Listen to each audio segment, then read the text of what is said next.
Hi అండి. నమస్తే. ఈ వ్లాగ్‌లో వచ్చేసి నెయ్యి ఎలా చేసుకోవాలో చూద్దాము. ఇదొచ్చేసి ఒక 20 డేస్ కలెక్ట్ చేసిన పెరుగు పైన మీగడండి. ఈ మీగడనంతా ఫ్రిడ్జ్‌లో స్టోర్ చేసి పెట్టుకున్నాను 20 డేస్ వరకు.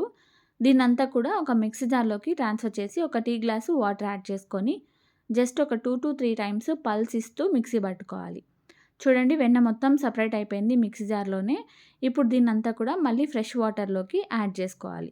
యాడ్ చేసుకొని మళ్ళొకసారి బాగా కలిపేసి, మళ్ళీ ఆ వాటర్ అంతా వంపేసి ఇంకొక 2 టైమ్స్ మళ్ళీ ఫ్రెష్ వాటర్ యాడ్ చేసి వాష్ చేసుకోవాలి.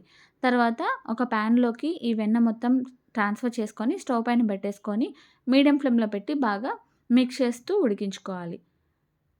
మనకి వెన్న మొత్తం కూడా కరిగిపోతుంది. ఒక 5-10 మినిట్స్‌లోనే చూడండి వెన్న కరుగుతుంది. ఈ విధంగా అయిన తర్వాత ఇందులోకి తమలపాకు గాని, కరివేపాకు గాని వేసుకొని స్టవ్ ఆఫ్ చేసుకొని ఎయిర్ టైట్ కంటైనర్‌లో స్టోర్ చేసుకోవడమే. అంతే ఈ వీడియో నచ్చితే లైక్